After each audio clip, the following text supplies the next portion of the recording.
Good morning. Welcome to Tribune News on Q, your go-to morning news source only here at Daily Tribune.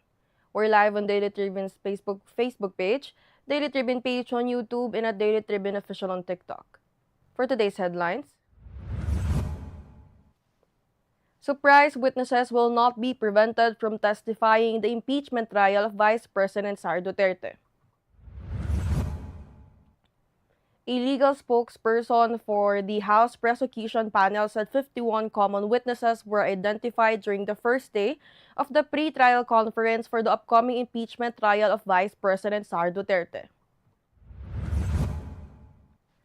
The fatal school shooting in Tacloban City on Monday has reignited the debate over Republic Act 9344, the Juvenile Justice and Welfare Act, prompting renewed calls to amend the law while legal experts stress that many of its provisions remain misunderstood. Warning signs had been flashing online days before gunfire shattered the halls of San Jose National High School on Monday.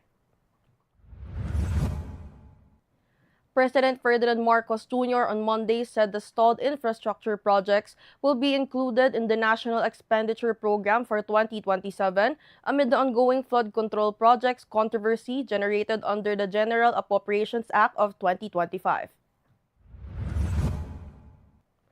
Companies and foundations associated with Enrique K. Razon Jr. quickly responded to calls for assistance following the 8 June magnitude 7.8 earthquake, supporting government-led relief efforts and affected communities across southern Mindanao. Alex Ayala exited early in the Bad Homburg Open after a 3-6 loss against world number 26 Elise Mertens of Belgium in the round of 32 at the Bad Homburg Tennis Club in Germany on Tuesday.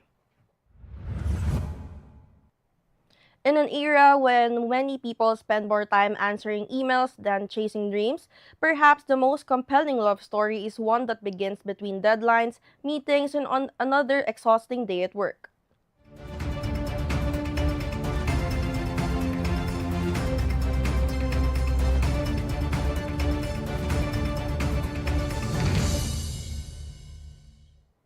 Today is the 23rd of June, 2026, Tuesday, and I'm Kate Villar, bringing you today's top stories.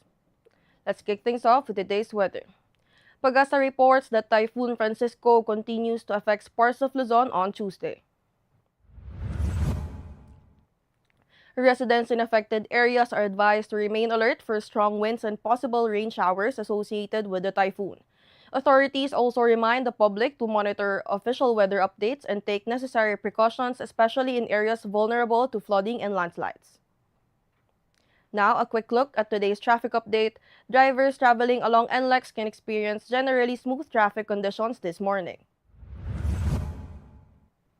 Traffic remains light at the Balintawak, Mindanao, and Bocaue toll plazas. Traffic flow is also light in both the northbound and southbound sections of San Fernando section. Now let's move on to this morning's headlines. Surprise witnesses will not be prevented from testifying in the impeachment trial of Vice President Sara Duterte. Senate Secretary Renato Bantug said that it is permitted as long as the contending parties provide at least a 3-day notice before presenting them in the Senate Impeachment Court. Bantug, who serves as the Impeachment Court Clerk, explained that since the procedure is allowed in the rules of court, the Senate would also adopt it. A legal spokesperson for the House prosecution panel said 51 common witnesses were identified during the first day of the pre-trial conference for the upcoming impeachment trial of Vice President Sara Duterte.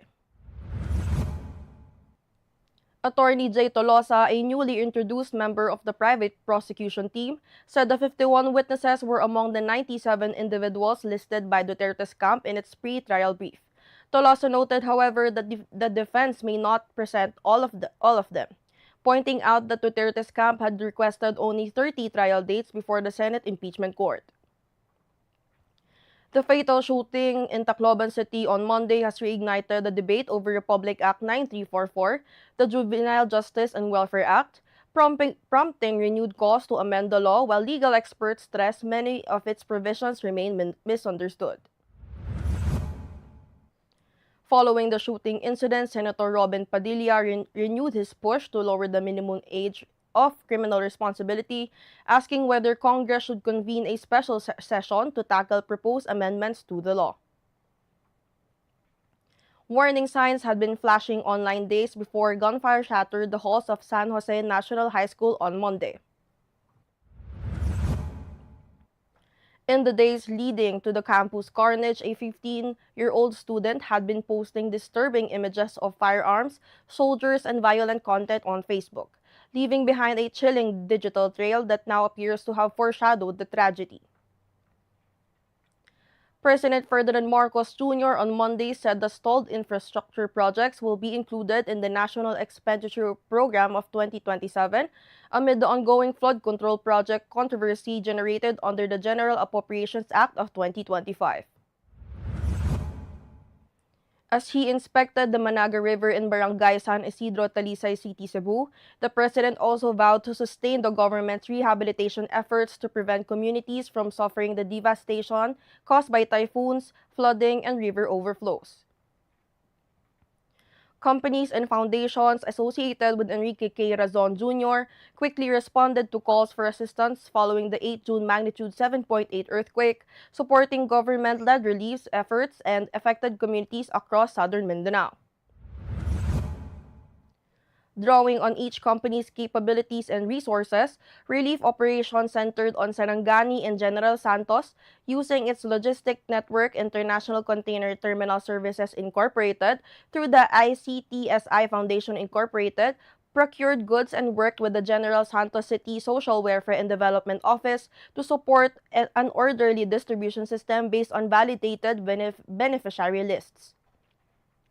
Alex Ayala exited early in the Bad Homburg Open after a 3-6 loss against world number 26 Elise Mertens of Belgium in the round of 32 at the Bad Homburg Tennis Club in Germany on Tuesday. The match lasted for 84 minutes as the 21-year-old Ayala fell short in her last singles match before the Wimbledon Championships in London on 29 June. In an era when many people spend more time answering emails than chasing dreams, perhaps the most compelling love story is one that begins between deadlines, meetings, and another exhausting day at work. And that is what makes See You at Work Tomorrow stand out. Premiering on Prime Video beginning this week, the Korean series explores a reality familiar to countless working adults, the struggle to balance career pressures, emotional baggage, and the possibility of opening one's heart again. Rather than representing an idealized version of office life, the drama leans into the everyday experiences that define modern adulthood.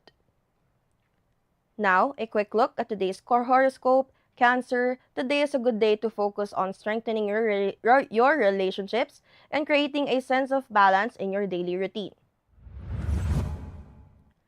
Trust your instincts when making personal decisions, but remember to keep an open mind when receiving advice from others.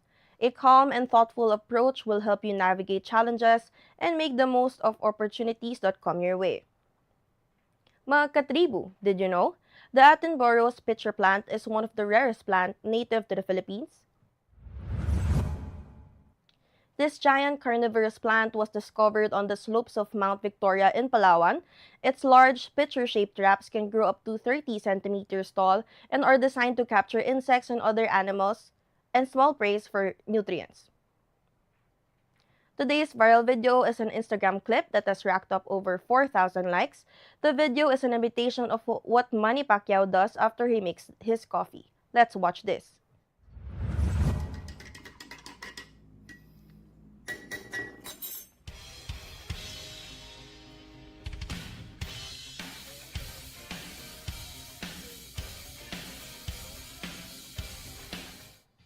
That's all for now, mga katribu. Join us again at 1 p.m. for more updates. This has been Kate Villar for Tribune News on Q.